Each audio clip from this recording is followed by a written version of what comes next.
Nous allons revenir à l'ordre du jour du Conseil. Alors, Monsieur le leader, nous étions au chapitre 30, si je ne me trompe pas. Madame la Présidente, en vertu d'une entente avec l'opposition officielle, à 20h30, nous allons leur déléguer l'espace pour qu'ils puissent amener la motion 6501, après quoi je reprendrai le contrôle de cette Assemblée. Merci, Monsieur le leader. Monsieur le chef de l'opposition, à vous la parole. Merci, Madame la Présidente. Suite à des discussions que nous avons eues avec l'administration, on s'est entendu sur une motion amendée. Cette motion amendée a été négociée jusqu'à la toute dernière minute. C'est pour ça que j'ai dû me sortir pendant la période des questions. Elle a littéralement été complétée entre nos équipes vers 8h25, 8h30. Elle est en train d'être imprimée. D'après ce qu'on me dit, je peux commencer mes propos, mais dès que j'aurai les copies de la motion qui est légèrement amendée, on pourra la déposer et la partager avec nos collègues. Dans exactement un mois, plutôt dans quelques semaines, le Québec tout entier va commémorer un des anniversaires les plus sombres et tragiques de son histoire. Je parle évidemment du 30e anniversaire de la tuerie de l'école de Polytechnique, qui a coûté la vie à 14 jeunes femmes pour nulle autre raison qu'elles étaient des femmes. Depuis 30 ans, on peut dire que pas assez a été fait afin de rendre nos vies plus sécuritaires des dangers des armes à feu. Lors de la dernière campagne fédérale, le gouvernement a promis de bannir les armes d'assaut et il s'est engagé également à faire en sorte que les villes puissent interdire les armes de poing. Pour nous, c'est l'approche de ce triste anniversaire. Il est opportun de rouvrir le dossier du rôle des villes dans le contrôle des armes à feu.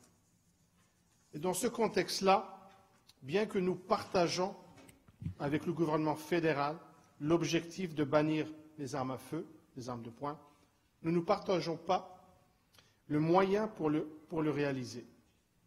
Le Parti libéral avait proposé justement de donner cette responsabilité aux municipalités.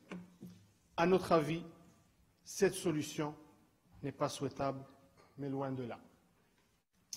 Si le Premier ministre veut effectivement donner ce pouvoir aux villes, les résultats ne seront pas concluants. Même si une ville interdit la vente d'armes, comment contrôler qui entre et sort de cette même ville, de ce même territoire? Notre motion demande donc d'interdire les armes de poing et que cette compétence, cette obligation soit maintenue au niveau fédéral. Hormis les défis concernant le fédéralisme canadien avec les compétences, nous pensons qu'il est opportun que justement le gouvernement fédéral puisse interdire d'un océan à l'autre la possession privée des armes de poing. Nous savons également que le gouvernement s'est engagé à interdire les armes d'assaut au niveau fédéral. La question se pose, pourquoi avoir deux mesures? Pourquoi faire en sorte que pour les armes d'assaut, ça serait de compétence fédérale, mais qu'effectivement, pour les armes de poing, ça soit de compétence municipale? Nous souhaitons donc que cette initiative, on espère, fasse l'unanimité non seulement dans ce Conseil, mais à travers d'autres villes, à travers le Canada. Et nous pensons que les statistiques parlent pour eux-mêmes. Les statistiques démontrent à quel point qu'il y a un réel problème sur cet enjeu-là. Que ce soit le nombre de vols d'armes à Montréal, où il n'y a vraiment aucune donnée récente, mais à travers le niveau des données au fédéral, on peut comprendre l'ampleur. De 1994 à 2004, il y a environ 4000 armes volées au Canada. Depuis 2001, ce sont 9000 armes de poing qui ont été volées. Nous constatons également le nombre de permis de port d'armes qui a augmenté de façon appréciable au cours de la dernière décennie. Nous constatons également qu'il y a de plus en plus d'armes volées qui sont impliquées dans les crimes. C'est pour cela que Ensemble Montréal s'est associé à différents individus et organismes pour justement avoir une réflexion avec l'entrée du nouveau gouvernement. Et bien qu'il soit minoritaire, nous savons qu'il y a des appuis avec d'autres formations politiques, notamment le NPD et le Bloc québécois. S'il y a une volonté d'agir par le gouvernement fédéral, il pourra agir. C'est pour ça que nous pensons qu'il était important, à la veille de Polytechnique, de justement commencer cette initiative pour qu'on puisse espérer qu'il devienne pan-canadien. Et nous savons que nous avons des défis dans notre ville ainsi que dans d'autres villes avec justement des incidents à cet égard-là. Je remercie donc plusieurs individus qui sont présents, qui ne sont évidemment pas dans la salle, mais qui sont venus témoigner de leur appui à notre motion, à notre initiative collective de ce Conseil pour envoyer un message fort au gouvernement fédéral. Je vais les nommer.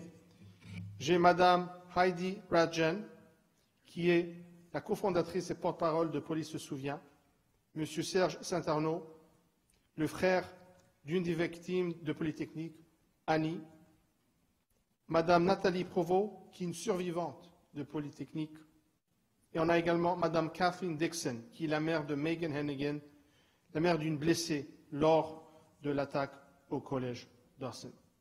J'aimerais également remercier mes collègues, Madame Filato et Monsieur Norris, pour leur appui, pour leur travail sur cet enjeu-là. Et évidemment, on va les nommer en tant qu'appuyeurs des amendements et de la motion. Merci bien. Je compte sur votre appui. Merci beaucoup, Monsieur le chef de l'opposition. La parole à Monsieur Norris. Merci, Madame la Présidente. Alors, je tiens à remercier M. Pérez et Mme Boivin-Roy d'avoir présenté cette motion au Conseil municipal parce qu'elle nous donne l'opportunité, à la suite des élections fédérales et à la veille de la nomination du nouveau Conseil des ministres fédéral, de réitérer l'importance et l'urgence de procéder à une interdiction à l'échelle nationale de la possession privée des armes de poing et des armes d'assaut. Vous vous souviendrez qu'il y a un peu plus d'un an, au mois d'août en 2018, Mme Goulet et moi avons eu l'honneur de présenter une motion en ce sens au Conseil municipal, motion qui a été adoptée à l'unanimité.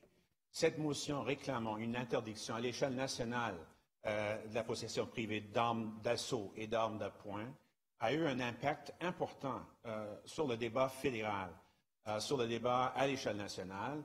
Le Premier ministre a été interrogé et lors de la campagne, ce débat a eu son influence et on a vu que M. Trudeau s'est engagé à procéder à une interdiction de la possession privée des armes d'assaut à l'échelle nationale. Comme le chef de l'opposition l'a mentionné, cette même considération n'a pas été étendue aux armes de poing. Pour nous, il est essentiel d'avoir une interdiction à l'échelle nationale de la possession des armes de poing. Ce sont des armes qui sont facilement dissimulées, qui sont impliquées dans des crimes violents de manière disproportionnée. 24% des homicides au pays sont commis à l'aide d'armes de poing. Et ce type d'arme constitue une menace beaucoup plus importante que les armes d'assaut face à la sécurité publique. Alors, le Premier ministre Trudeau a indiqué qu'il souhaite déléguer aux municipalités le droit d'interdire ou non, d'encadrer ou non la possession privée des armes de poing. Nous savons que c'est une approche qui ne fonctionnera tout simplement pas. Il est inconcevable de se fier à un ensemble disparate de différents règlements municipaux à travers le pays pour venir à bout de ce phénomène. Le nombre d'armes de poing au Canada a doublé en 6 ans seulement. Il y a presque 1 million d'armes de poing en circulation au Canada en ce moment. On sait que Montréal est une ville sécuritaire, probablement la grande ville la plus sécuritaire en Amérique du Nord, mais on a vu à Toronto une augmentation importante du nombre de crimes commis à l'aide d'armes de poing et un mouvement national en faveur d'une interdiction de ce type d'armes, hormis les forces de l'ordre et l'armée. Alors, il est important que nous envoyions un message clair au Premier ministre et au nouveau gouvernement qu'une interdiction, un patchwork de règlements municipaux ne fonctionnera pas, que nous avons besoin de leadership à l'échelle nationale sur cette question cruciale à la sécurité des Canadiens, surtout dans les grandes villes, dans les grands centres urbains. Je tiens à souligner aussi que cette résolution demande également une interdiction immédiate de la manufacture et de l'importation des armes de poing et des armes d'assaut au Canada. C'est une demande importante et sans précédent de la part de ce conseil municipal et je suis très heureux que les 2 principales formations politiques présentes ici au conseil de ville avons l'intention de soutenir cette résolution. Alors, j'annonce que nous avons l'intention de soutenir la version amendée de la motion. Je crois que nous pouvons en ce moment envoyer un message clair au gouvernement fédéral qu'il est important d'agir avec fermeté pour combattre ce fléau de la violence armée dans les grands centres urbains du Canada et ailleurs au Canada. Alors, j'invite tous les membres de ce conseil de voter en faveur de cette motion amendée.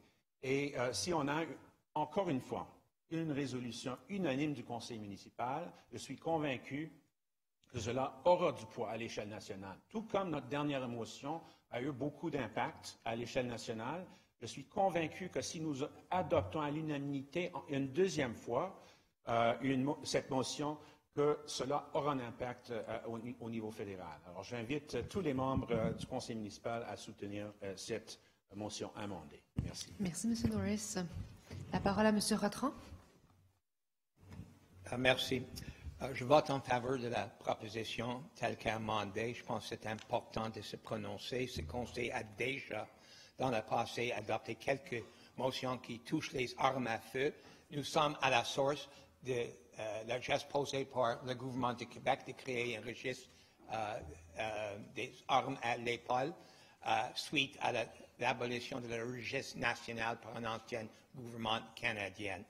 J'ai une question quand même qui est complètement technique. Ça touche l'amendement qui remplace la phrase initiale que c'était la Ville de Montréal qui doit faire le programme de rachat volontaire par demande au gouvernement fédéral de mettre en place et de financer un programme national. Jusque-là, je pense que c'est excellent. Je pense que c'est une obligation nationale. Ce ne doit pas être les villes qui financent ça. Mais c'est la phrase suivante qui me donne un peu de difficulté, qui dit « en partenariat avec les gouvernements provinciaux ». Qu'est-ce qui arrive dans les cas des provinces qui ne veulent pas participer dans un tel programme? L'interdiction des armes à poing n'est peut-être pas un consensus national. Il y a certaines provinces qui ont déjà exprimé certaines hésitations et j'aimerais savoir si se met en parallèle ce programme national de rachat s'il y a des provinces ailleurs que le Québec qui décident de ne pas participer. Est-ce que c'est peut-être mieux d'enlever la clause dans cet amendement en partenariat avec les gouvernements provinciaux? Parce que pour moi, le programme de rachat quand même doit être complètement fédéral comme responsabilité. Donc, c'est une question que je pose aux personnes qui font l'amendement. Je comprends que c'est une nouvelle version et pas exactement un amendement. Je comprends qu'il y a une entente entre les deux grands partis dans cette salle, mais M. Perez a présenté ça pas comme amendement, mais comme nouvelle version, donc je pose la question à Louis. Merci, M. Rotran. La parole au chef de l'opposition. Merci, Madame la Présidente. Merci, M. Rotran, pour votre appui et pour votre question. Je pense que, et je comprends La raison pour votre question, il se peut que certaines provinces ne sont pas nécessairement en accord avec la volonté du gouvernement fédéral d'aller de l'avant avec un tel programme ou une telle interdiction. Je pense qu'il faut comprendre qu'on est évidemment au niveau de la ville. On a une certaine réalité ici au Québec sur laquelle on peut s'attendre à une volonté de la part du gouvernement du Québec de s'impliquer, mais on est sensible à cet enjeu-là. On ne pense pas que c'est parce qu'on l'a inclus dans notre motion que nécessairement le gouvernement fédéral va absolument traiter de cet enjeu-là comme étant le plan d'action pour traiter de ce programme de rachat. Mais en discutant très brièvement avec mon collègue M. Norris et Mme Filato avec certains signes, on est en l'aise à enlever la partie que soulève M. Rotron, notamment les textes en partenariat avec le gouvernement provincial. Donc, le 4e résolu terminerait au mot rachat volontaire d'armes à feu. Point. Ça vous va, médecin Don? De toute façon, on enlève ça. On biffe ces parties-là. Exactement. Alors ça c'est pour traiter de la préoccupation de M. Rotron. S'il y a personne d'autre qui aimerait prendre la parole, je vais être très bref dans mon droit de réplique. Très bref. J'aimerais remercier l'administration ainsi que les collègues qui témoignent de leur volonté d'appuyer cette motion. Comme l'a mentionné M. Norris, ce Conseil a déjà eu l'occasion de pouvoir se prononcer sur cet enjeu-là. Mais avec les élections, avec un nouveau gouvernement, notamment en position minoritaire, il est plus important que jamais de pouvoir envoyer un signal fort à ce nouveau gouvernement, à toutes les formations fédérales, pour justement commencer ce nouveau mandat avec une position claire sur cet enjeu-là. Nous avons déjà eu la chance d'échanger de façon informelle avec d'autres villes et nous souhaitons, avec cette motion, que cette motion soit envoyée à la Fédération canadienne des municipalités, l'Union des municipalités du Québec ainsi que la Fédération québécoise des municipalités. Et comme l'a mentionné M. Norris également, nous demandons la cessation immédiate de l'importation et de la fabrication des armes à poing et des armes d'assaut au Canada. C'est quelque chose qui est nouveau, c'est quelque chose qui témoigne de la cohérence de pouvoir avoir une interdiction qui aura un effet concret dans la vie des Canadiens et des Canadiennes. Nous pensons également qu'il est tout à fait pertinent d'avoir les données nécessaires sur ces enjeux-là, sur ces crimes, sur l'utilisation des armes, pour qu'on puisse procéder, évaluer et voir comment la situation évolue au fil des ans. Nous espérons qu'à la veille du 30e anniversaire de la tuerie de Polytechnique, que le gouvernement fédéral nous écoute, que nos collègues à travers le Canada dans d'autres villes nous écoutent et puissent adopter des motions similaires. Je vous remercie. Merci beaucoup, Monsieur le chef de l'opposition.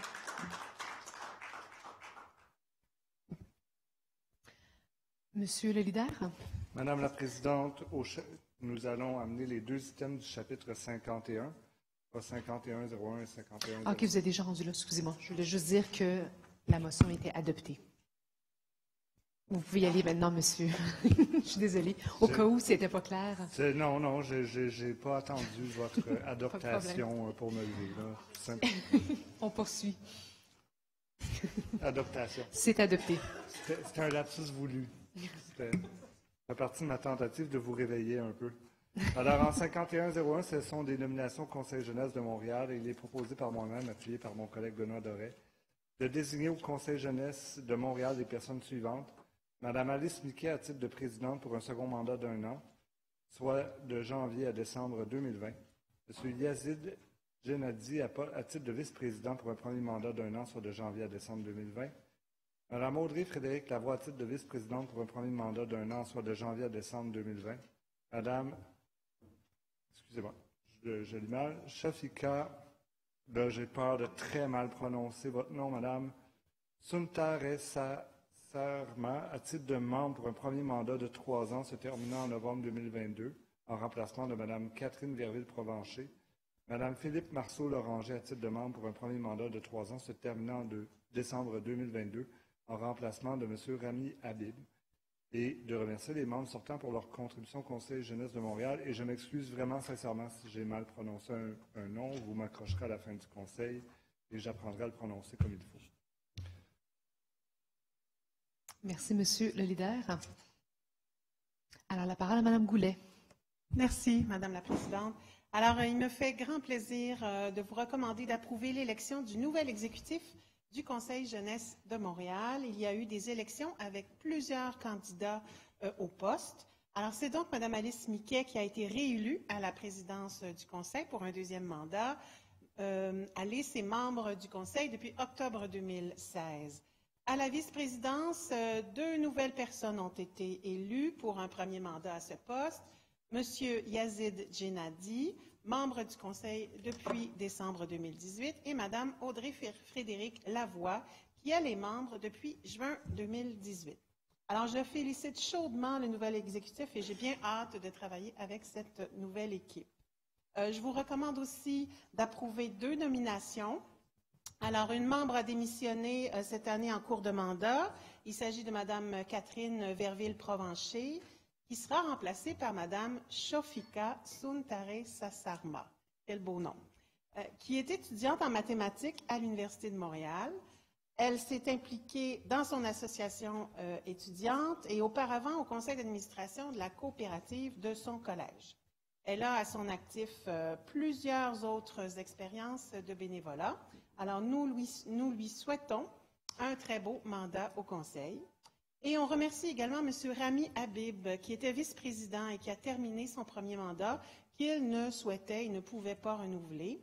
Il sera remplacé par M. Philippe Marceau-Loranger, qui est greffier adjoint à la Cour municipale de la MRC de Montcalm. Il a également travaillé à l'ENAP et a plusieurs autres expériences de travail dans des instances politiques. Il est actuellement étudiant à la maîtrise à l'ENAP et possède une mineure en urbanisme de l'Université Laval. Il a lui aussi à son actif plusieurs expériences d'implication citoyenne et de bénévolat. Alors, nous souhaitons un très beau mandat à ces 2 nouveaux membres. Je vous remercie. Merci beaucoup, Mme Goulet. La parole à M. Langevin.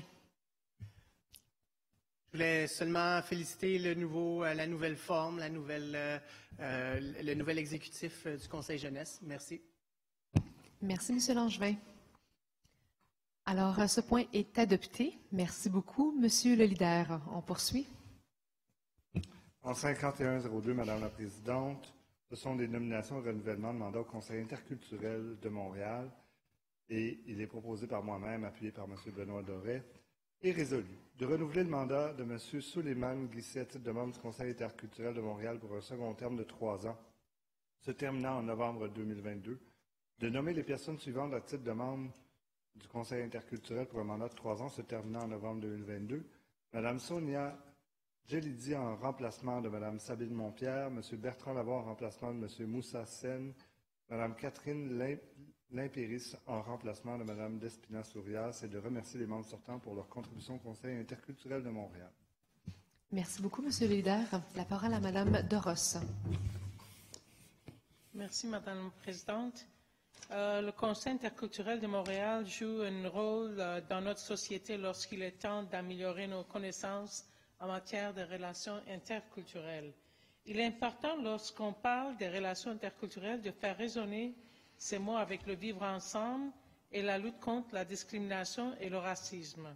Le Conseil interculturel, ce sont 15 membres bénévoles travaillant très fort pour réaliser des recommandations contribuant à jouer un rôle dans le processus d'inclusion et de participation des minorités racisées et des nouveaux arrivants à la ville de Montréal.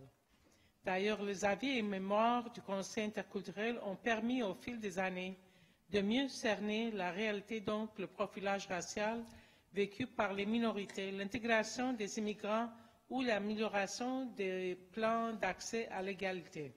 Aujourd'hui, nous souhaitons la bienvenue des 3 nouveaux membres, soit Mme Sonia Djelidi, M. Bertrand Lavoie et Mme Catherine Limpère, pour un mandat de 3 ans.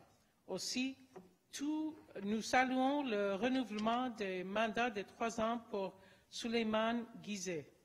Toutes mes félicitations à vous quatre et je suis certain que votre engagement auprès du Conseil interculturel de Montréal ne pourrait qu'être nécessaire pour améliorer l'inclusion et l'intégration des minorités racisées et de nouveaux arrivants à Montréal. Merci, Madame la Présidente. Merci beaucoup, Mme de Ross. La parole maintenant à Mme Thuillier. Oui, merci beaucoup, Madame la Présidente. Donc, un petit mot pour remercier toutes les personnes qui s'impliquent dans nos conseils bénévolement. J'ai eu le bonheur de rencontrer ce matin le nouveau président ainsi que plusieurs autres membres et les présidents, vice-présidents sortants du Conseil interculturel de Montréal, notamment le président sortant, M. Moussa Sen. Je tiens à les remercier pour tout le travail qu'ils ont fait et de leur offrir l'entièreté de notre collaboration pour poursuivre les beaux mandats qu'ils sont déjà en train de réaliser et qu'ils ont sur la planche à dessin pour l'année 2020. Merci beaucoup. Merci, Mme Thuillier. Merci. Alors, ces points sont adoptés. Monsieur le leader. Madame la Présidente, nous revenons à la séquence régulière de l'ordre du jour avec les items 30.01 à 30.05. En 30.01, on décrète que le Conseil municipal de la Ville exerce les compétences de la Ville à l'égard de l'esplanade Clark. En 30.02, on autorise un virement budgétaire totalisant 27 000 et 27 000 et 4 $ pour l'année 2019 en provenance de l'arrondissement du Plateau Mont-Royal vers la division des opérations 3.1. En 30.03, on approuve la programmation des travaux d'infrastructure de compétences locales admissibles au programme de subvention du Fonds pour l'infrastructure municipale d'eau. En 30.04, on approuve la programmation des travaux d'infrastructure de compétences locales admissibles au programme de subvention de la taxe sur l'essence. Et en 30.05, on abroge la résolution CM 190206 adoptée au Conseil municipal de février dernier. Merci, Monsieur le leader. Alors, c'est adopté. Je réunis, Madame la Présidente, les 3 derniers items du chapitre 30, de 30.06 à 30.08. En 30.06, on autorise le renouvellement du permis d'achat et d'utilisation des pesticides pour la Ville de Montréal auprès du ministère de l'Environnement et de la lutte contre les changements climatiques. En 30.07, on accepte l'offre de service de l'arrondissement du Sud-Ouest de prendre en charge le financement, la conception, la surveillance et la réalisation des travaux de réaménagement de surface pour la mise en valeur du boulevard Monk. En 30.08, on prolonge jusqu'au 31 décembre 2024 l'application de la déclaration de compétences visée par la résolution CM 18-15-25 concernant l'enlèvement, le transport, le dépôt de matières résiduelles concernant l'article 85.5 de la Charte de la Ville de Montréal. Merci, Monsieur le leader. Monsieur Mieli, à vous la parole. Merci, Madame la Présidente. J'interviendrai sur le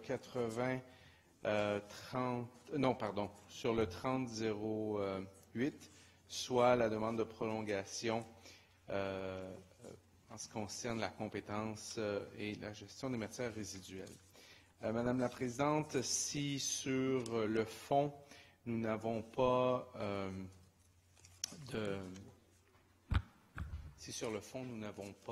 d'enjeu sur le bien fondé d'avoir une compétence centralisée, comme j'ai eu l'occasion d'en discuter déjà avec le porteur du dossier, mon collègue Parenteau, et vu le fait que le PDG-MR est quand même en retard de plus de 7-8 mois, qui sera déposé pour consultation publique par la Commission de l'eau, l'environnement, du développement durable. On part en séance publique à partir du 27 novembre. Le plan qui, lui, se veut un plan sur 5 ans, sera donc en consultation publique, sera analysé pour étude et analyse et adoption finale, j'imagine, vers le printemps 2020. Il aurait été, il est souhaitable et surtout beaucoup plus cohérent que l'on ait cette délégation de compétences pour encore 1 an, afin qu'on puisse donner le temps au nouveau PDG-MR d'être analysé, commenté, connaître toute la planification que la Ville a pour nous, surtout adopté par ce Conseil, déposé et finalement, ensuite, d'ici un an, renouvelé si ce Conseil trouve le tout pertinent pour un mandat de 5 ans qui nous mènera donc à l'accomplissement du plan qui va nous amener à passer 2025. Alors, je ne prends pas par surprise mon collègue, on a eu la chance d'en discuter et donc je propose, je pense, appuyé par vous voulez que... Non, alors, je propose, appuyé par ma collègue Karine Boivin-Roy, donc que ce mandat soit plutôt, ce rapatriement, ce renouvellement de compétences soit plutôt pour une période d'1 an au lieu de 5 ans, Madame la Présidente. Merci. Merci beaucoup, M. Miele. M. Parenteau, à vous la parole. Merci, Madame la Présidente. Alors, oui, on avait discuté, mais 5 ans est quand même pertinent. Alors, je vais peut-être demander un vote sur la question. Juste faire courir vos amis. Ils ne sont pas là. Pour ça. Non, 1 an, ça va être bon pour... Je vais juste faire courir ta gang dans l'antichambre. Courir, c'est vous, alors, parce que c'est vous qui devez avoir la majorité. Alors, oui, pour 1 an, M. Miele, on s'était attendu avant, puis ça va aller, et on pourra, une fois que le PMGMR sera voté, on pourra après ça reprolonger par la suite. Merci beaucoup. Merci beaucoup, M. Parenteau. Ces points sont adoptés. M. Lider? Adopté oui, tel qu'amendé, exactement. Adopté tel qu'amendé, effectivement. Merci, M. le greffier. Alors, en 41, je donne une série d'avis de motion. En 41-01, je donne avis de motion et dépôt d'un règlement modifiant le règlement intérieur de la Ville sur la délégation du Conseil de la Ville au Conseil d'arrondissement de certains pouvoirs relatifs à des parcs et équipements, ainsi qu'à l'aménagement ou réaménagement du domaine public dans le secteur du centre-ville. En 41-02, je donne avis de motion et dépôt d'un règlement modifiant le règlement sur le programme de subvention relatif à la réhabilitation de terrains contaminés. En 41-03, je donne avis de motion et dépôt d'un règlement abrogeant le règlement sur la prévention des troubles de la paix, de la sécurité et de l'ordre public et sur l'utilisation du domaine public.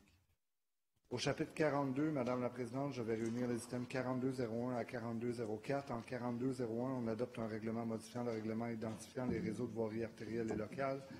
En 42-02, on adopte un règlement sur la fermeture d'une partie de la ruelle située au nord-ouest de la rue Hello-David. En 42-03, on adopte un règlement modifiant le règlement sur les commerces de prêt sur gage ou d'articles d'occasion. En 42-04, on adopte un règlement modifiant le règlement intérieur du Conseil sur la délégation de pouvoir au comité exécutif. Merci, M. Lider. On poursuit. Au chapitre 46, Madame la Présidente, je vais réunir les items 46-01 et 46-01-2. En 46-01, on nomme la place Emmett Jones dans l'arrondissement de Ville-Marie. En 46-02, on nomme l'Esplanade Tranquille, le nouvel espace public du quartier des spectacles. Merci. Monsieur Downey, à vous la parole.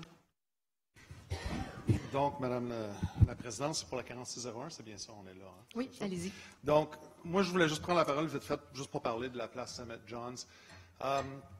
J'étais à l'inauguration et j'étais à plusieurs d'autres activités pour reconnaître le travail que Pops y avait fait à Montréal.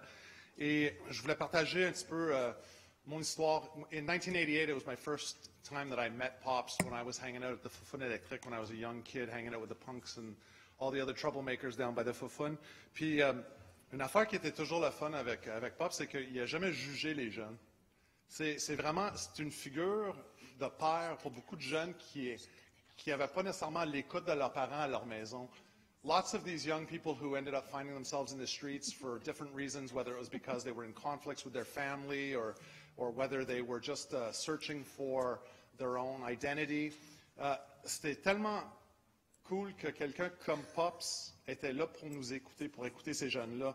I still remember the first time I was hanging out at the Fufun Electric at night and I was on a fugue de ma maison pour la fin de semaine, tu sais, les petits jeunes du suburbs là en fugue.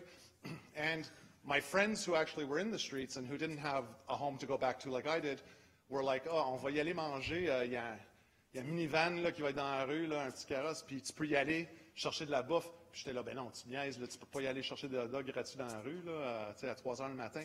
Puis c'était mon premier contact avec Pops. Puis ce qui était vraiment intéressant, c'est que beaucoup de nous, à cet âge-là, à 15 ans, 16 ans, 17 ans, on était un petit peu perdus, puis on aurait pu se perdre encore plus d'où on s'est déjà perdu. Puis d'avoir une personne comme Emmett Jones qui était là pour nous écouter sans nous juger et de nous accepter pour qui qu'on était, and to accept us in all of our ignorance and all of our fooling around, and maybe we didn't even respect him at the time. Mais d'avoir une adulte dans notre vie qui ne nous jugeait pas, a fait toute la différence. I'm not sure that I would actually be where I am today without individuals such as Emmett Johns in my life and other people who came into my life that I was fortunate enough to have met throughout the years when I was going through troubled times as a kid and searching for my own identity. So, je trouve vraiment que cette place-là nous permet un endroit pour beaucoup de jeunes d'y aller qui sont rendus des adultes aujourd'hui pour reconnecter un petit peu avec la mémoire de Pops. À la journée de l'inauguration, il y avait beaucoup de jeunes de rue qui ne sont plus des jeunes de rue. Hein? These are adults now with their own children, their own families. Et c'est vraiment grâce à Pops qu'ils se retrouvent aujourd'hui dans des situations beaucoup meilleures qu'avant.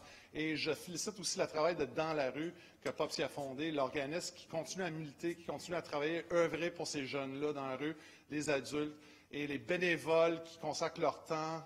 J'encourage tous mes collègues, si jamais vous avez une opportunité de sortir sur l'autobus le soir pour nourrir des gens, c'est vraiment valorisant. C'est aussi une belle opportunité de connecter avec des jeunes ou des gens dans la rue que peut-être on n'aurait pas l'occasion de les parler si on n'y va pas vers eux autres. So, I just want to say it's really amazing that this place has been named. The work that Dans la rue does, the work that Pops has done is incredible, and I hope to see many more organizations, many more people be inspired by that kind of work and to continue to help our youth, because if there's good role models in our youth's lives and there's people there to not judge them but to support them as they get older, maybe, just maybe, that one interaction, that one moment in their life will make all the difference when they get a little bit older to make a good decision and to maybe get themselves in line and not be another statistic in the streets. So thank you very much.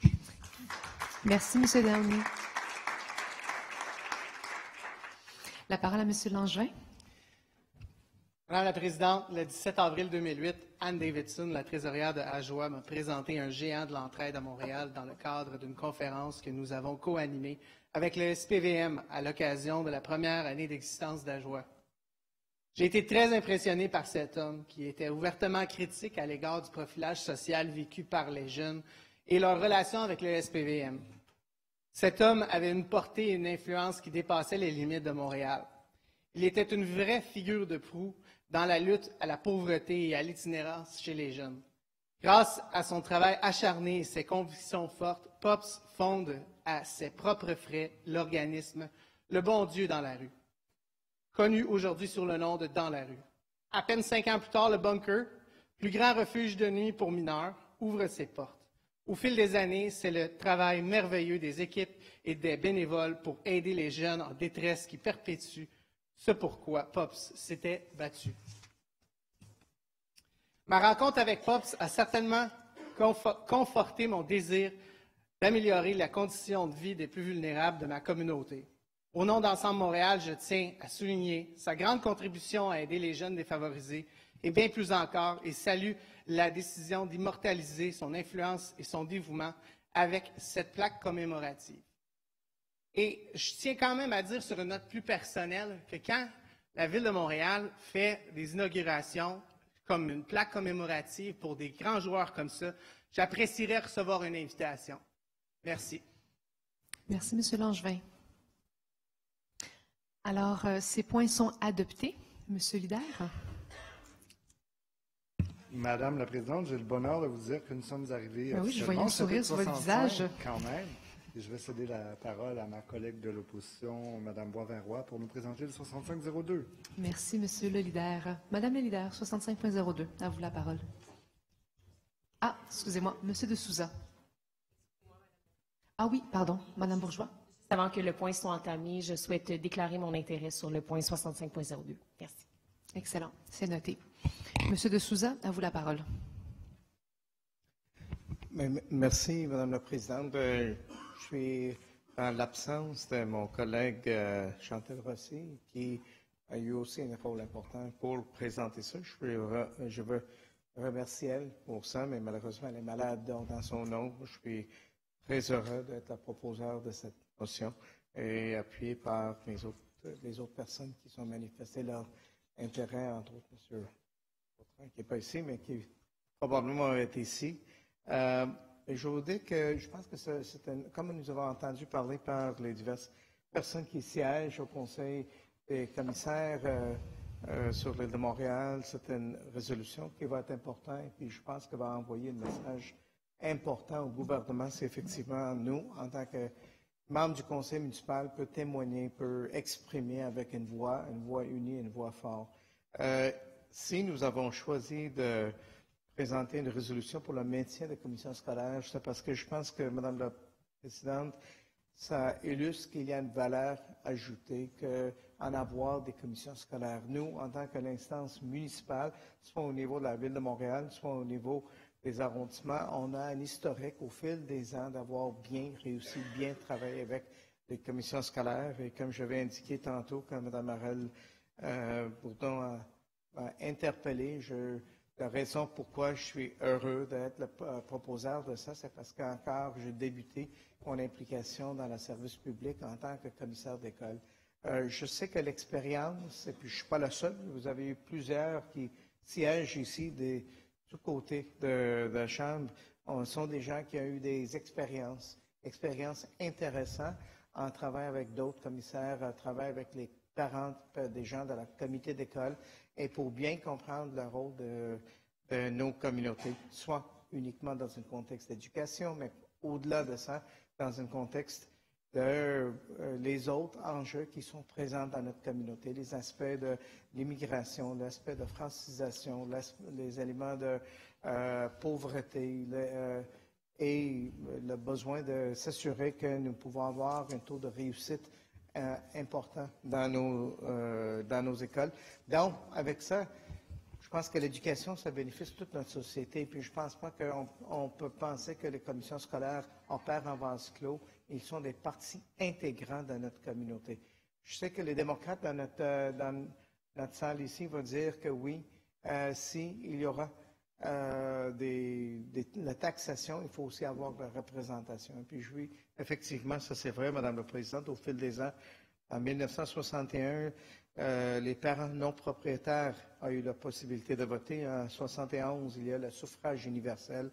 En 1989, on a adopté la loi sur les élections scolaires. Donc, la PL 40 qui nous est présentée actuellement n'a pas à contresens les étapes importantes qui a passé dans la vie démocratique, dans la vie qui a permis des femmes de participer amplement dans la communauté et qui a permis des personnes locales de choisir les personnes qui peuvent influencer et guider les écoles locaux selon les besoins locaux.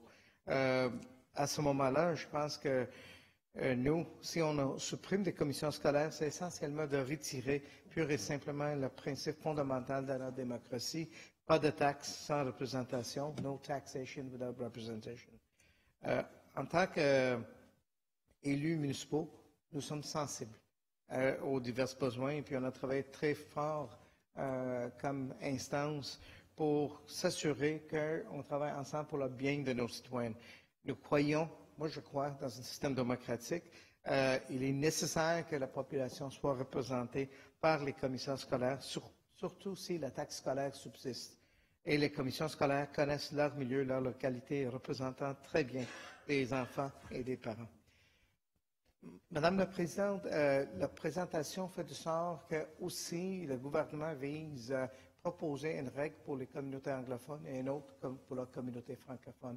Mais moi, je vous dis que c'est effectivement les instances scolaires avec les élections des commissaires élus au niveau de la communauté sont bons pour la communauté anglophone.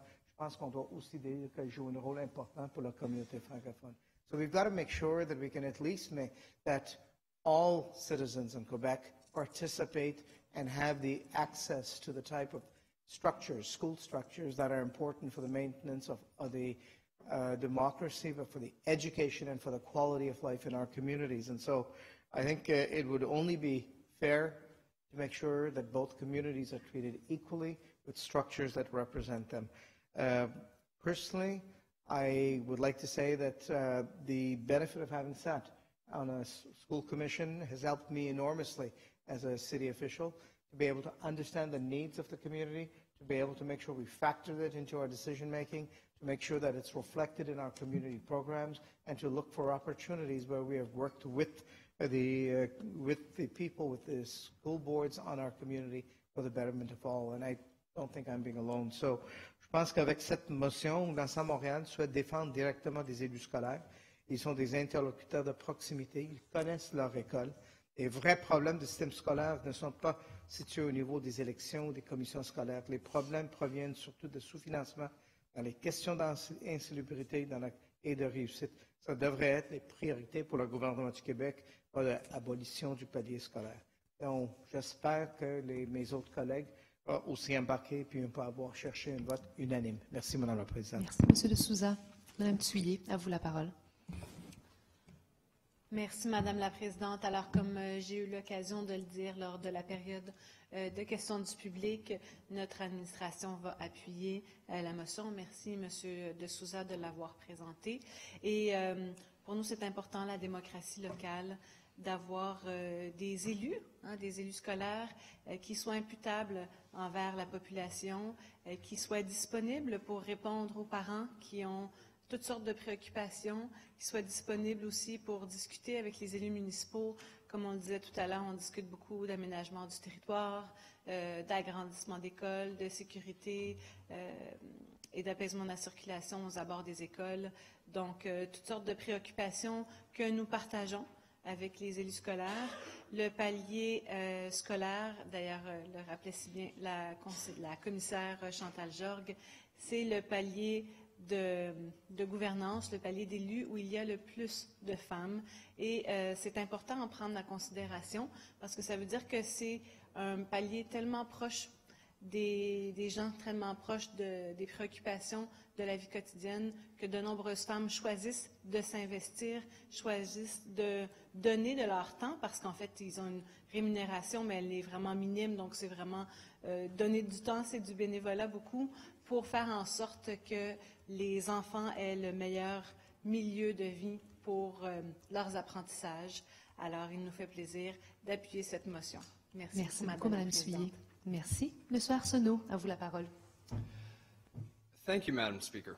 I wish to speak on this motion as I myself am a product of the English public school system in Quebec, and furthermore, as I represent one of the only English majority districts in Montreal, I hope to offer a young Anglophone's perspective on this issue. English-speaking Quebecers are fond of their school boards, and with reason. They educate our children well and serve as pillars of the community. As the Quebec English School Boards Association noted in its brief to the Parliamentary Committee studying Bill 40, English language boards across the province collectively have a student success rate of 85%, which is 6% higher than the Quebec average for the 2011 cohort. Furthermore, a Léger marketing survey of the English language community last March, commissioned by the Alliance for the Promotion of Public English Language Education in Quebec, or Appel Québec, showed that 7 out of 10 people believe school boards should be elected by the population. 2 out of 3 believe school boards contribute to the efficient functioning of elementary and secondary public schools. And 9 out of 10 consider their local English school board as being important for their community's identity. In short, the current system works, but several of the bill's elements threaten direct community control by centralizing powers in Quebec City. Confronted by these proposals to grant more power directly to the Minister of Education, Appel Québec puts it succinctly. Our concern is that the autonomy and independence of our elected institutions is at risk. Madame la Présidente, je suis un anglophone et je m'inquiète pour l'autonomie et l'indépendance du réseau scolaire anglophone. Mais je suis aussi un anglophone devenu francophile, de plus en plus enchanté par la langue de Molière. Alors quand j'entends à répétition que ma communauté a des droits constitutionnels à l'égard de notre réseau scolaire, je me pose la question, est-ce ridicule ou radical de vouloir que la majorité francophone profite des mêmes droits de contrôle par la communauté? que ce contrôle local ne devrait pas dépendre sur notre langue maternelle? Sommes-nous tellement différents dans nos rêves, nos espoirs pour nos enfants, que nous avons des priorités différentes? Je ne pense pas. D'ailleurs, le directeur général des élections du Québec lui-même ne pense pas non plus. Dans son mémoire déposé en commission parlementaire, M. Pierre Reid parle d'une, je cite, d'une modulation des règles démocratiques selon le groupe linguistique, de deux régimes différents, et plus généralement d'un projet de loi qui s'inscrit à l'extérieur des grands principes électoraux qu'il défend. In closing, Madam Speaker, my reflections on this topic over the past months have frequently reminded me of a few phrases from Democracy in America, an account of the fledgling United States that an enchanted Alexis de Tocqueville wrote during and after his travels to the young nation. He spoke of municipal democracy specifically, but I believe the sentiment applies just as strongly to any elected body of a local nature. He said that municipal institutions constitute the strength of free nations. Town meetings are to liberty what primary schools are to science. They bring it within the people's reach. They teach us how to use and how to enjoy it. In other words, what we need is more local democracy, not less, if we are to reinforce the foundation of our society's strength. This cannot happen without reform. Indeed, the Chief Electoral Officer highlighted the need to integrate civic education in our curricula in order to instill democratic values in citizens from a young age. But as far as structural reform goes, it's as simple as this. If it ain't broke, don't fix it. Merci. Merci, M. Arsenault. M. Rotran, à vous la parole. Thank you, Madam President. I could not agree more with the comments made by my colleague, Christian Arsenault. I belong to a linguistic minority in Quebec, and as such, I enjoy constitutionally guaranteed minority rights in terms of education and the ability of my community, the English-speaking community in Quebec, to control and manage our own school boards through the election of our own school commissioners. Bill 40 takes those rights away. Bill 40 disenfranchises the majority of Anglophones in favor of a system where some Anglophones who have children in the school system will be able to elect local officers in the local service centers. This does not respond to our constitutional rights. And it's one of the reasons why our community largely opposes Bill 40.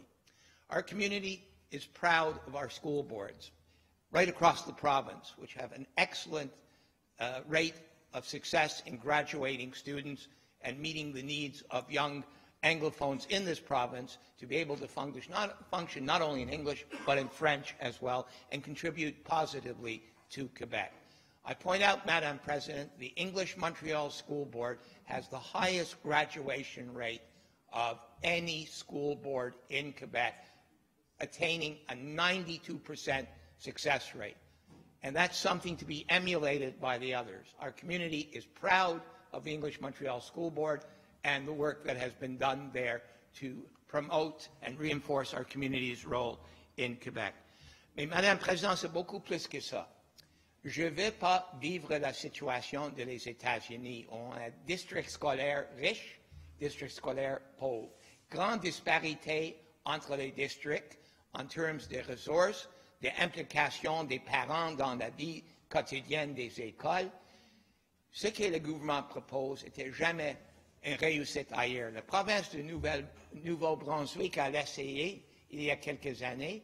Ils ont fait aller en arrière pour rétablir les commissions scolaires. Le projet de loi est avancé trop rapidement. Le gouvernement semble pas prêt de vraiment écouter ce qu'ils entendent en commission scolaire, commission parlementaire des experts de le milieu scolaire. Madam President, I think it's as important for Francophones as Anglophones to have the right to control who controls their school boards. Donc, dans ce sens, Madame Présidente, j'invite mes collègues de faire un geste, de répondre au commissaire scolaire qui était ici aujourd'hui de la Commission scolaire de Montréal, la plus grande commission scolaire au Québec, qui a parlé pour la démocratie locale et l'implication des commissaires dans la vie de leur communauté, quelque chose qui va disparaître une fois le nouvel modèle est créé. Merci, Madame la Présidente. Merci, M. Rotran. Cette motion est adoptée. Alors, nous allons passer au prochain. Madame la leader.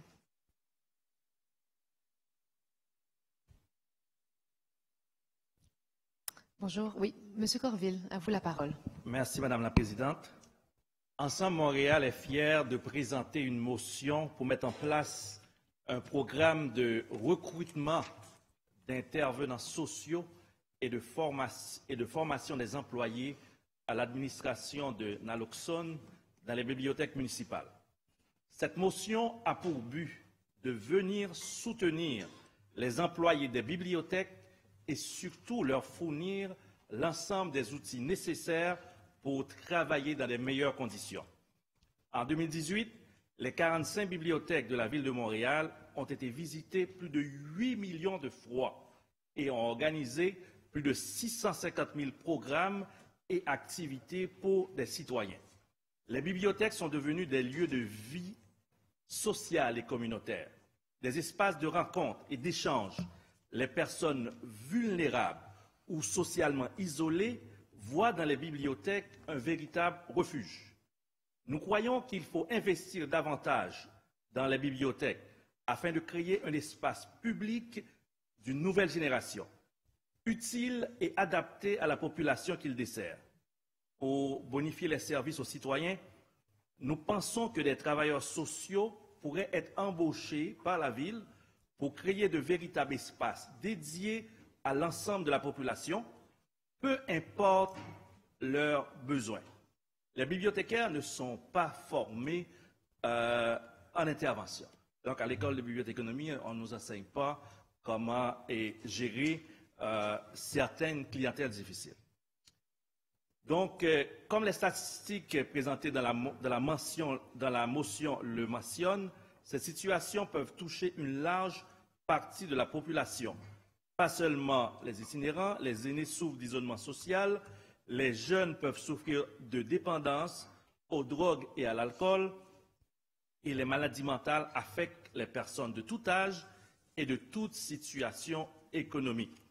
Dans la plupart des centres urbains, avec une assez forte densité, comme New York, Toronto, Vancouver, Chicago, Calgary, Edmonton, Boston, les municipalités engagent des intervenants sociaux dans les bibliothèques. À Montréal, des bibliothèques municipales font appel de manière ponctuelle à des organismes d'aide aux personnes vulnérables, tels que la bibliothèque de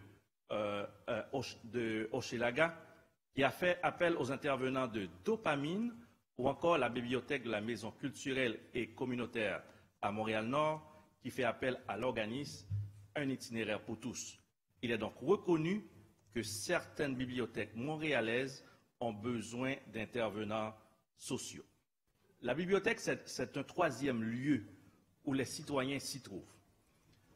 Donc, c'est dans ce sens-là, si dans les bibliothèques comme à Vancouver, les employés des 21 bibliothèques sont autorisés à former, à administrer la naloxone.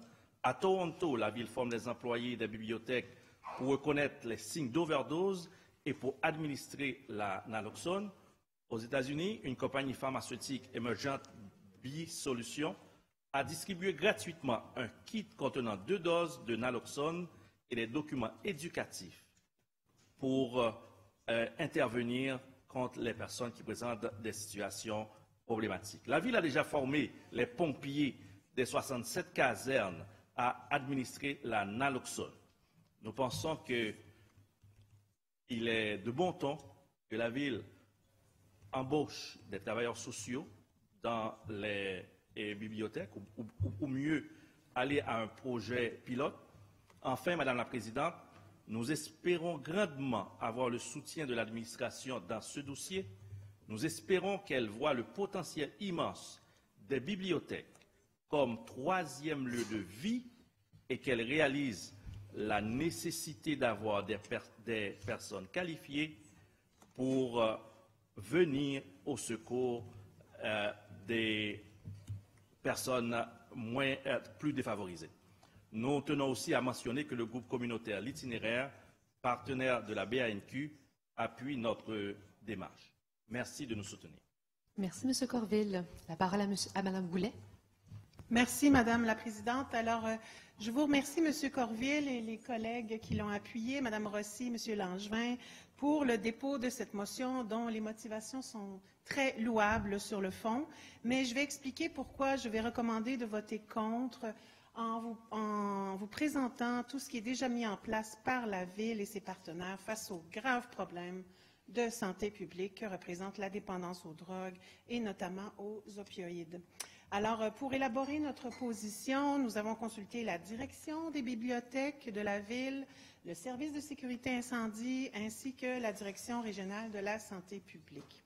Alors, on sait, comme vous l'avez dit, M. Corville, que les 45 bibliothèques montréalaises sont effectivement des milieux de vie, des troisièmes lieux, souvent fréquentés par les personnes vulnérables en situation d'itinérance ou vivant avec une situation de dépendance aux opioïdes ou aux drogues. Alors, sur le premier résolu, qui demande que la Ville crée un programme pour engager des intervenants sociaux et mette en place une table de concertation.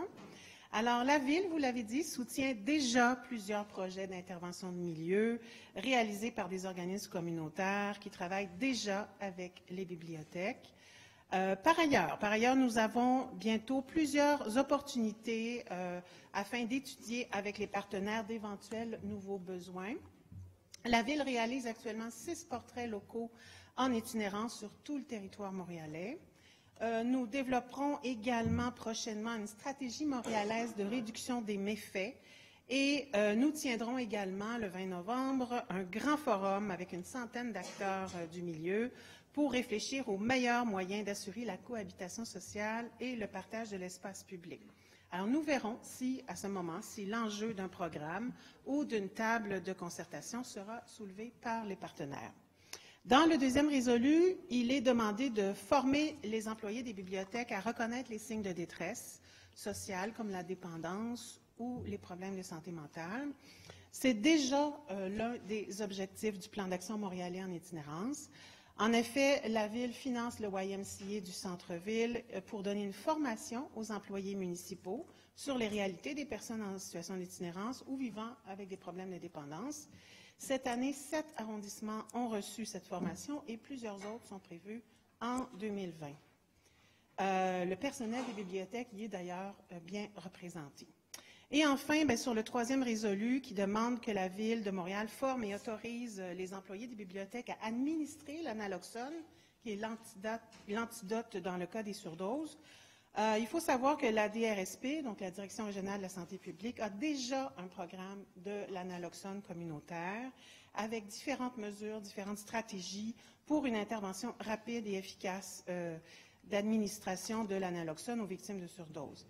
Alors, cette année, vous l'avez rappelé d'ailleurs, tous les pompiers premiers répondants ont été formés pour l'administrer. C'est vraiment le service d'urgence par excellence à contacter pour une intervention rapide et sécuritaire auprès des victimes de surdose. Par ailleurs, 18 organismes communautaires sont autorisés à fournir de l'analoxone aux personnes qui consomment des drogues. La liste est disponible sur Internet et les organismes travaillent déjà en étroite collaboration avec les bibliothèques par l'intermédiaire des travailleurs de milieu. Donc, on voit donc qu'il existe déjà une panoplie de services qui répondent adéquatement aux problèmes des surdoses aux opioïdes et qu'on peut heureusement rassurer la population montréalaise à cet égard. Je vous remercie. Merci, Mme Goulet.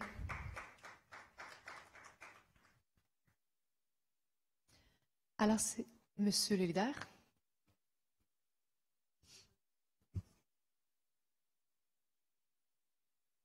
Mais non, Madame la Présidente, on va demander le vote à main levée. Appuyé de ma collègue Thuillier. Merci. Alors, un vote à main levée. On va fermer les portes.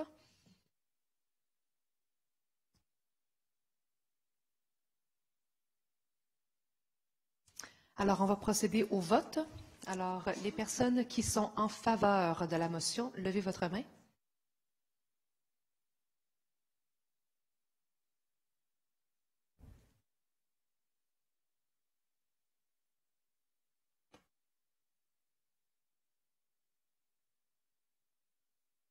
Les personnes qui sont contre, levez votre main.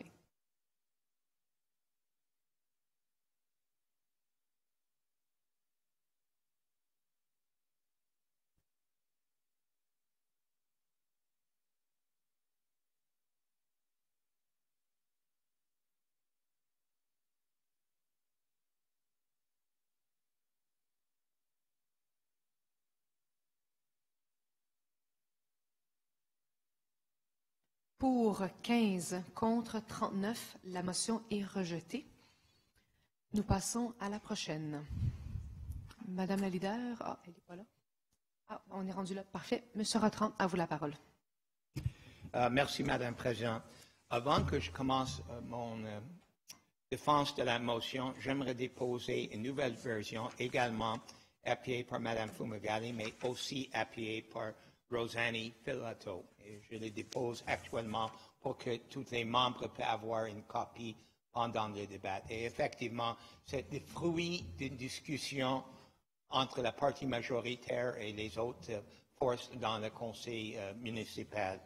Et je dois dire tout de suite, et je vais inviter Mme Filato d'expliquer ou de répondre à quelques questions que j'ai reçues des groupes dans la coalition qui est à la source de la motion initiale. Ne répondent pas à l'ensemble des revendications ni à l'ensemble des groupes, mais pour beaucoup, ça offre un espoir que les choses vont changer et les vraies solutions qui vont venir. Personne ne doit avoir peur de marcher dans les rues de Montréal et de penser qu'il peut être arrêté par les forces d'ordre simplement à cause de leur race, leur couleur ou leur appartenance ethnique. Mais depuis le 7 octobre, quand le rapport sur les interpellations de routine a été déposé, rendu public par le service de police, en compagnie de leurs chercheurs qui a fait ce rapport, les gens ont compris effectivement qu'à Montréal, cette situation existe. Qu'est-ce que nous avons appris? Nous avons appris qu'entre 2014 et 2017, les personnes de la race noire sont 4,6 fois plus aptes d'être arrêtées par un policier à Montréal qu'une personne de la race blanche, qu'une femme autochtone peut être arrêtée jusqu'à 11 fois plus souvent qu'une personne de la communauté majoritaire, que les personnes perçues comme arabes ou de certaines origines d'Asie sont arrêtées beaucoup plus souvent que les personnes de la race blanche. Entre 2014 et 2017, les interpellations de routine ont bondi par 143%. Ce n'est pas amené à plus de solutions de crimes, ni nécessairement plus d'arrestations ou émissions de violations, mais ça a causé un tollé de protestation, ces rapports, dans les communautés minorités visibles. Ce n'est pas acceptable dans une société démocratique, multiraciale, multiculturelle, qu'effectivement les citoyens sont arrêtés largement à cause d'un biais systémique et pas parce qu'ils créent un crime. Les chercheurs étaient clairs. Les personnes qui étaient arrêtées n'étaient pas arrêtées parce qu'ils sont des criminels ou en train de faire quelque chose qui est illégal. C'est une discrimination au sein des perceptions des policiers qui utilisent leur discrétion pour arrêter des personnes dans les situations où ces personnes ne doivent pas être arrêtées. Entre 2014 et 2017, les personnes autochtones étaient arrêtées 700% de plus que l'année 2013. Les personnes arabes, 400% de plus. Et ces groupes, évidemment, ne peuvent pas accepter ça. Et effectivement, les Montréalais n'acceptent pas ça. We live in a democratic, tolerant city, and no one should have to have any fear of being stopped on the streets because of their race, because a police officer might perceive them as a criminal when there's absolutely no evidence they've committed a crime or have done anything to justify that.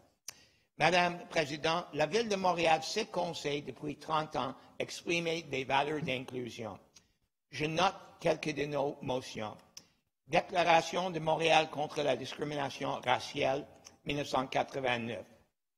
Déclaration de Montréal pour la diversité culturelle et inclusion, 2004.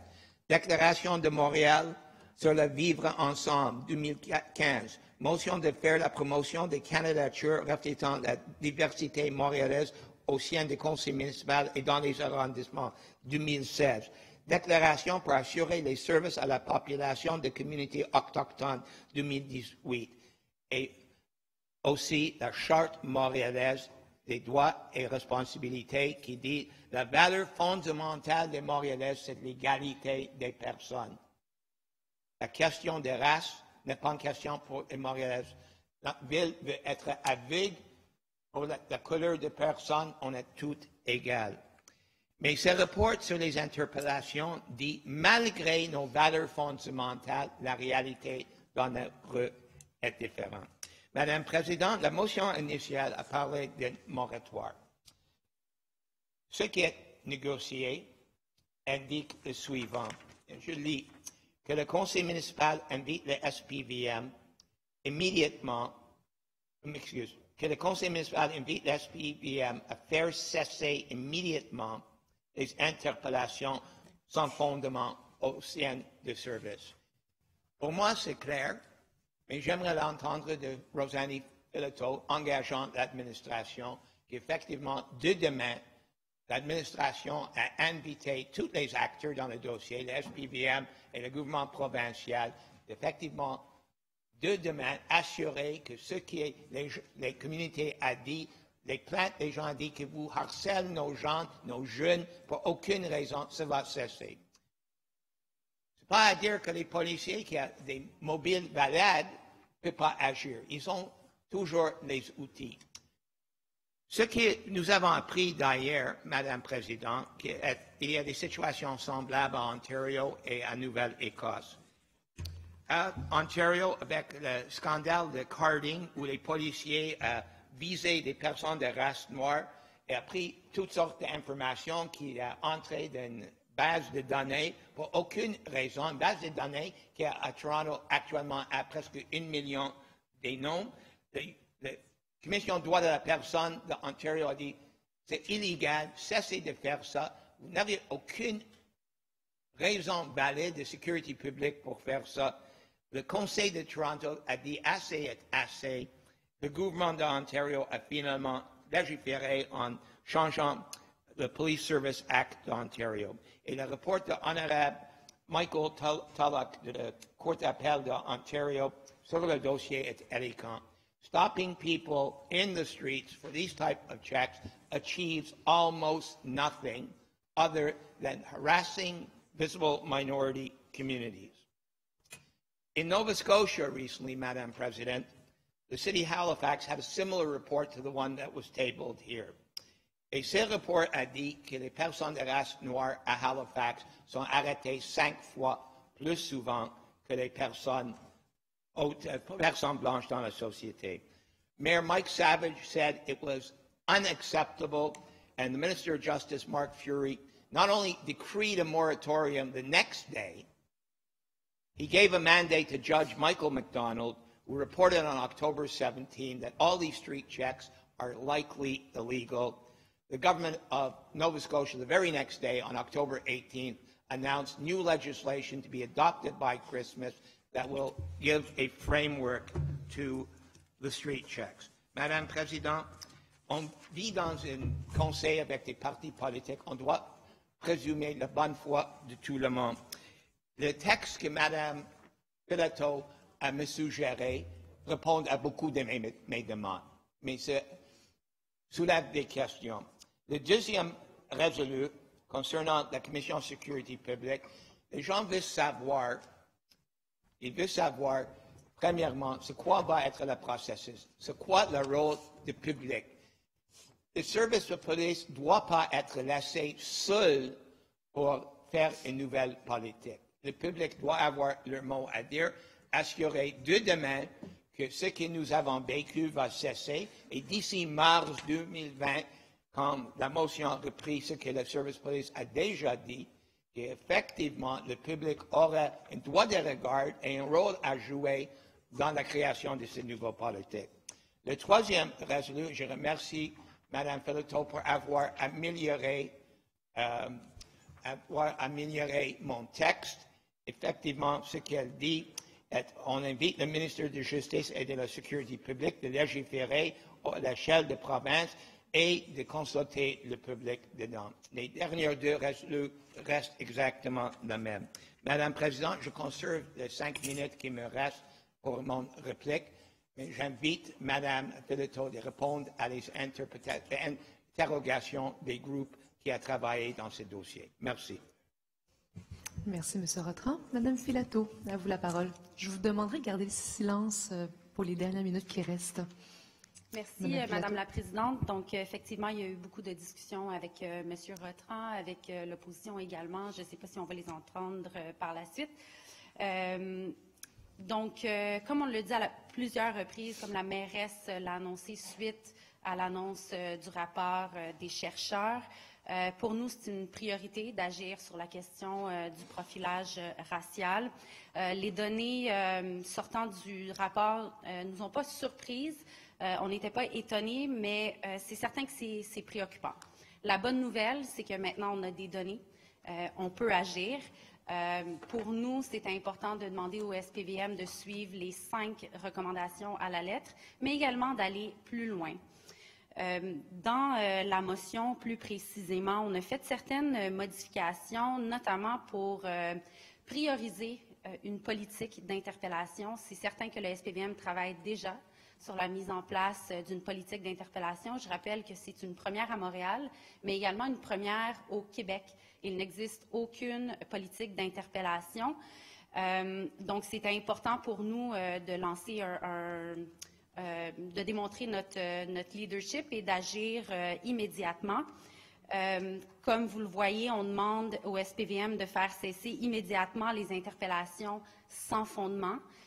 Oui, il existe des biais systémiques. On l'a vu dans le cadre du rapport des chercheurs. Maintenant, il faut creuser un peu plus loin pour savoir pourquoi il existe ces biais systémiques. Mais l'objectif de rajouter le deuxième résolu et de modifier le troisième, c'est que, en fait, si on a des biais systémiques, il faut des solutions systémiques. Donc, c'est une chose de dire qu'on va faire cesser immédiatement des interpellations sans fondement, mais maintenant, il faut aller encore plus loin et mettre en place des solutions qui sont systémiques, notamment une loi visant à encadrer les interpellations policières à l'échelle du Québec. Pour nous également, M. Rotran a mentionné l'implication de la société civile. C'est justement la raison pour laquelle, dans la motion, on a ajouté des amendements pour demander au gouvernement provincial d'impliquer la société civile lorsqu'ils mettent en place, s'ils mettent en place une loi encadrant les interpellations policières. Pour nous, c'est certain qu'on veut que la société civile soit impliquée dans toutes nos discussions, notamment la question de la politique d'interpellation. D'ailleurs, le 22 novembre prochain, à la Commission sur la sécurité publique, on a invité la Commission des droits de la personne à être présente. On le sait, la Commission des droits de la personne est une instance qui est indépendante, qui est neutre, qui est objective et qui va être là pour soumettre ses recommandations non seulement suite au rapport des chercheurs, mais également dans les dernières années concernant toutes les recommandations qui ont été faites à la Ville de Montréal. Donc, je remercie les groupes de nous pousser sur cet enjeu qui est extrêmement important. Ils peuvent compter sur notre administration pour pousser encore plus loin, pour continuer nos revendications au gouvernement du Québec et pour agir ici même à la Ville de Montréal. Merci. Merci, Mme Filato. Monsieur Sari, à vous la parole.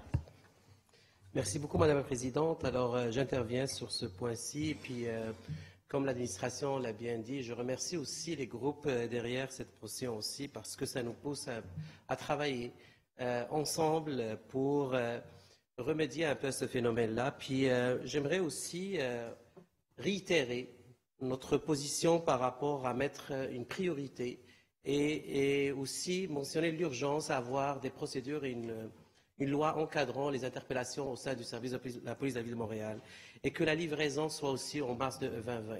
L'opposition officielle ne peut que, encore une fois, réitérer que cette annonce-là qui a été faite par le service de police de la Ville de Montréal, on souhaite que ça soit respecté et que le délai du mars 2020 soit notamment respecté. En ce qui concerne le deuxième point, qui est que le conseil municipal invite le service de police de la Ville de Montréal à faire cesser les interpellations sans fondement.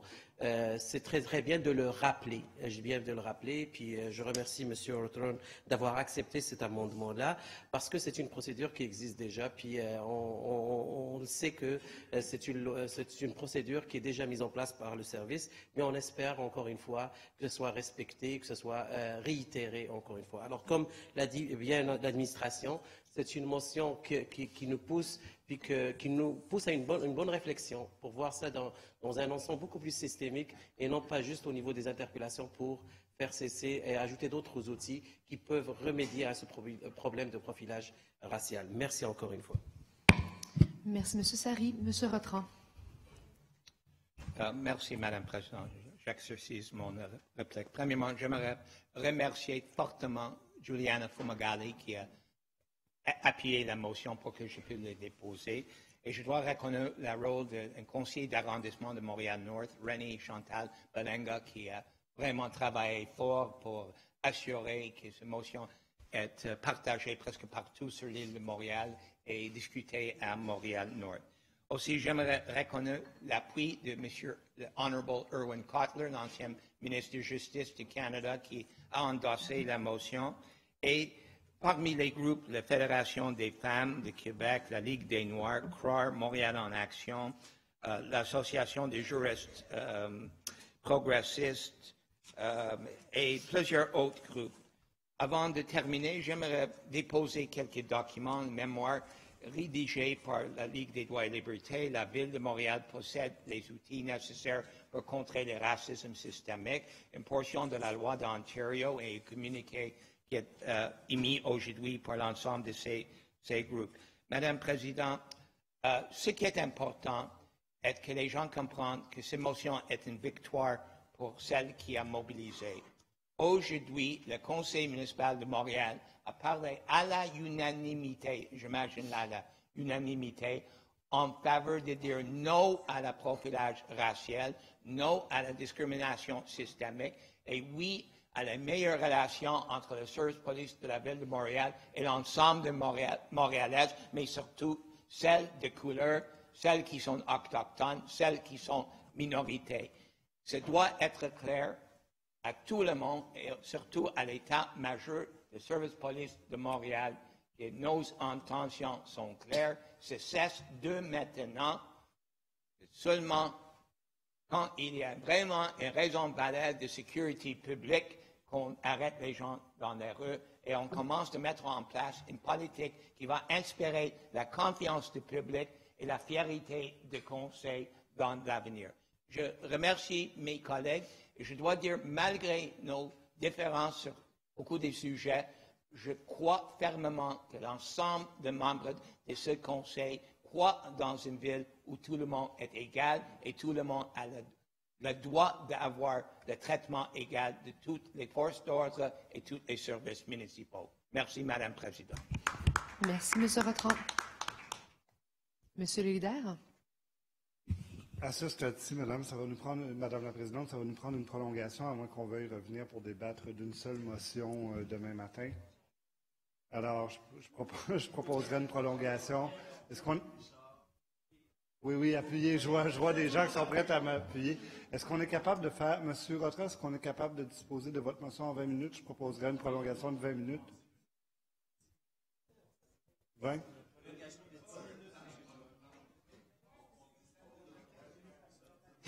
Pardon? Oui, dans 15 minutes. Bon, mais on va faire une prolongation pour la motion, le temps qu'on finisse l'ordre du jour, Madame la Présidente. Parfait. Je pensais que vous vous leviez aussi sur la motion qu'on vient de débattre. Non. Oui, parfait. Allons-y. Monsieur Rotran, à vous la parole. C'est adopté. Bon, si c'est adopté, je ne débatte pas. Ah, la deuxième? Mais je parle de la 65.05, là. Non, Allez-y. J'ai compris de M. Non, Lepage que c'est adopté. tout à l'heure, je parlais de la 65.04. Désolé, il commence à être tard. Monsieur Bertrand, allez-y. Madame la Présidente, la dernière motion de la soirée, c'est très simple. Le STM va dépenser beaucoup plus qu'1 milliard de dollars pour l'achat de 300 nouveaux autobus. Ça inclut pas seulement les autobus. Mes collègues se prennent une nouvelle garage dans l'est de la ville qui va coûter presque 400 millions de dollars et des réparations majeures à toutes sortes d'autres endroits. Le directeur général de la STM, Luc Tremblay, a dit clairement que c'est le plus grand défi que jamais faire face le STM. Le conseil municipal qui paye une portion de ses coûts doit avoir une idée claire de où on est dans cette situation. Et après ce que nous avons appris ce matin de Craig Sauvé, en réponse à ma question concernant les autobus hors service, je pense que c'est plus qu'important qu'il y ait information claire qui circule au conseil municipal. Monsieur Sauvé, nous avons répondu qu'on va solutionner les problèmes des autobus brisés, mais dans l'avenir, on aurait plus des autobus qui vont assurer un niveau de service élevé pour l'ensemble des Montréalais. Bon de savoir, mais depuis que le STM a adopté les règlements d'emprunt pour financer ça, on n'avait pas beaucoup d'informations. J'ai posé une question écrite qui a donné certains indices que toutes les choses sont sur le cédule qui est initialement prévu, mais n'a pas nous indiqué beaucoup plus. La seule chose que je demande, c'est la transparence. Madame la Présidente, j'ai été blessé, vraiment blessé, quand M. Sauvé a amené le Conseil de voter contre ma motion demandant que le STM nous fournisse sur indicateur de performance sur une base mensuelle. Who could possibly be against that type of transparency? Il a voté contre. C'est pourquoi Mme Fumagalli a décidé le mois prochain de soumettre la même motion. Et cette fois, c'était adopté. I hope it's not because it's me that Mr. Sauvé is going to tell the council to vote against this particular motion. But you know, it's happened a couple of times, not once, but twice. So I'm a little leery. Madame President, there's nothing in this motion that anybody could possibly oppose. It asks that the STM furnish us its latest update on acquiring these 300 buses. Just for the edification of members of council, au conseil d'administration de la STM chaque mois, il reçoit un rapport. There is nothing confidential in the report, but I'm willing even to negotiate that with Mr. Sauvé. At least we can have some information about what's going on. The second part, it asks the STM, not today, but a month from today, to table that update. And then finally, invites the STM, and I think this is a really good idea, à inviter les élus de visiter les lieux où ils font des grands travaux. Pour notre compréhension, pour qu'on puisse être une partie de la mouvement collectif pour effectivement la mobilité durable à Montréal. Donc, ce que je demande, Madame la Présidente, est information qui va être fournie partout ailleurs. Le TTC n'a pas un problème de partager avec les élus de Toronto. TransLink parle tout le temps aux élus de Vancouver. Je ne veux pas être dans une situation où je dois toujours amener les dossiers comme ça. J'aimerais que ça devienne routine pour le STM de nous fournir l'information sur les grands enjeux sur une base régulière, sans même que le conseil municipal le demande. Merci, Madame la Présidente. Merci, M. Bertrand. M. Sauvé, à vous la parole. Merci, Madame la Présidente. Merci, M. Rotran, pour la motion. J'apprécie tout votre enthousiasme pour le STM. Je vais même porter encore l'impéglette avec fierté de la STM ici au Conseil. Regardez, je pense que la STM est très transparente. On essaie d'offrir l'information quand on peut. Les CA sont publics, sont là. On peut poser des questions directement au directeur général de la STM. On peut le poser aux membres CA. Pour ces projets-là, effectivement, ce sont des grands projets. Je vais juste rappeler et retirer pour vous que chez l'STM, quand on parle avec les employés pour ce genre de projet, c'est vrai qu'ils disent « on n'a jamais vu ça de notre vie ». De cet investissement, cette effervescence dans l'STM. Ils sont tellement contents de tout l'effort que cette administration met dans l'STM. Donc, pour nous, c'est vraiment très excitant. Il y a beaucoup de bons moments, pourtant, de poser des questions directement à l'STM, notamment quand il faut passer dans à peu près une semaine, plus qu'une semaine, ici en commission de finances pour le budget. Donc, vous pouvez revenir, M. Rotran, et poser des questions directement. Donc, ils viennent ici, dans la salle même, pour répondre à vos questions. Pour une petite mise à jour, j'ai un petit document que je pourrais vous déposer, s'il vous plaît, pour mes chers collègues ici au Conseil. Merci beaucoup. Avec les 5 points, des 5 grands axes pour accueillir les 300 autobus, dont un, le centre de transport Bellechasse, qui est vraiment une autre œuvre magnifique de la STM qui est en cours, puis ça respecte toujours l'échéancier. Vraiment, on a aussi le dévancement du centre de transport de l'Est. Puis ce projet-là, ça avance super bien. Agrandir les 3 centres existants, construire sur le stationnement d'endroits pour stationner des autobus. Ça va de bon trait également. On a adopté un bâtiment industriel Stinson dans Saint-Laurent afin de pouvoir accueillir quelques bus entre-temps. Et aussi, le centre de transport Saint-Denis, ça ouvrira, comme j'ai dit ce matin, à l'heure, en 2020, pour accueillir tous les autobus. Donc, ça, c'est une brève mise à jour pour vous. Vous pouvez venir, comme j'ai dit, en commission, poser des questions. J'aimerais aussi souligner que la vaste majorité de ces projets sont subventionnés par le gouvernement du Québec, donc pas nécessairement le conseil municipal. Donc, merci beaucoup. Bonne lecture. Je vous ai invité quand même le conseil à voter contre, et le conseil souverain, puis les conseillers sont souverains, conseillères et conseillers. Je vous invite de voter contre cette motion. Merci beaucoup. Merci, M. Sauvé. M. de Souza. Madame la Présidente, j'avais une longue intervention, mais dans l'intérêt pour permettre tout le monde de quitter, je dirais juste une information en faveur de l'information qui a été demandée par M. Rotran.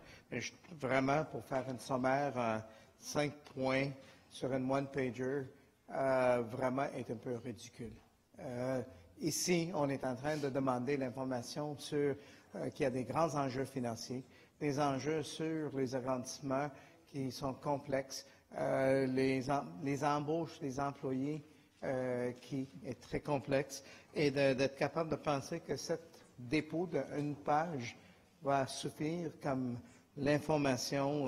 Je reste bouche bée. Je pense que j'invite M. Sauvé de juste réfléchir encore. Quand il était ici en opposition, si l'administration avait déposé quelque chose de semblable, il n'aurait jamais accepté ça. Il serait probablement grimpé au rideau ou jusqu'au plafond en demandant plus d'informations. Donc, je pense que si effectivement M. Sauvé veut être transparent et puis fournir l'information telle que demandée par M. Rotran, au moins d'avoir la courtoisie de fournir l'information qui est plus complète. Merci, Mme la Présidente. Merci, M. de Souza. M. Rotran. You know, Madam President, I think if I understood Craig Sauvé correctly, he isn't going to vote for my motion. That's what I think I understood. Madam President, first of all, I'd like to thank Louis Miranda, my seconder, because this motion is so normal, it'd be adopted anywhere except in Montreal. Mr. Sauvé tells us the STM is so transparent. Oddly enough, in the last number of months, the STM's been acquiring a reputation. You can't get anything unless you use access to information. And even if you use access to information, you're probably going to end up in front of the Access Commission. That's not the STM way, but it's becoming the STM way. Madame Présidente, you know, it shouldn't be up to members of council when they want to find out about billions of dollars of expenditure that they have to go to the board meeting like a citizen and ask a question. Heck, they need the information to make decisions on the budget. In Toronto, Mr. Sauvé would have been laughed out of council already if he just said what he had just said. And this document, holy moly, intensifier la construction du centre de transport Bellechasse. Le nouveau centre de transport pourra accueillir 207 bus.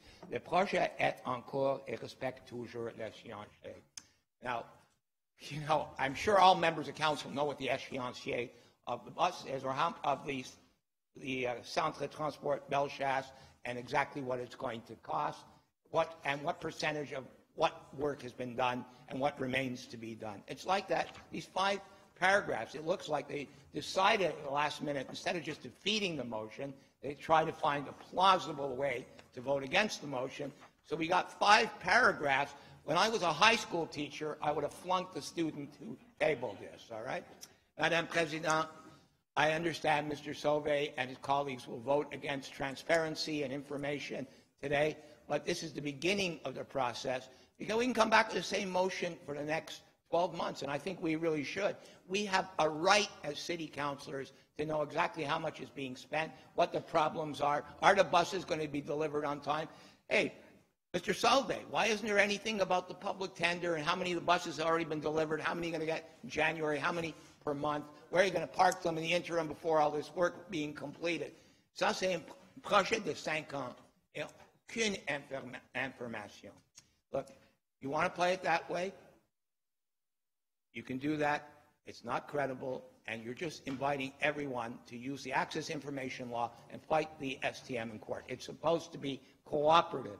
Collègues, je suis ici 37 ans, c'est très difficile d'avoir des réponses comme ça. Les dernières fois que j'ai entendu des réponses comme ça, Jean Drapeau est maire de Montréal et il n'y a pas de structure démocratique à Montréal. Merci, Madame la Présidente. Merci, M. Rotran. Monsieur le leader.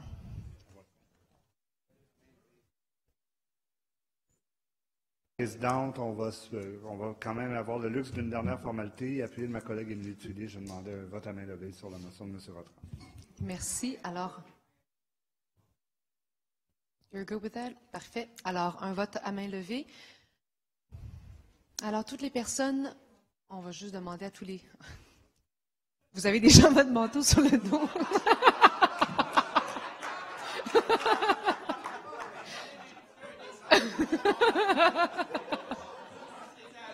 Bon. Alors, tout le monde, les personnes qui sont en faveur de la motion, levez votre main.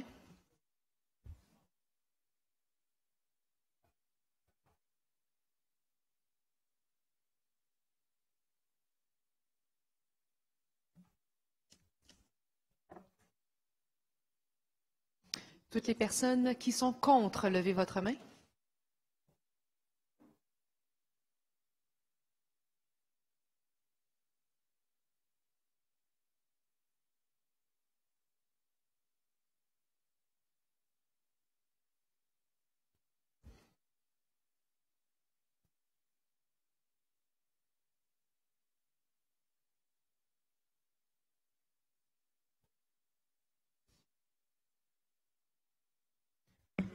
Pour, excusez-moi, je vais au moins annoncer les résultats. Alors, pour 18, contre 37, la motion est rejetée.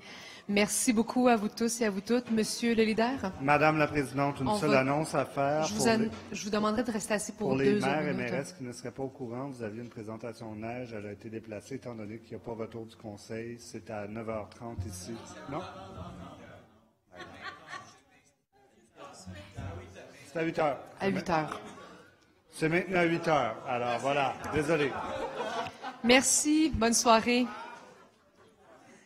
Bonne soirée.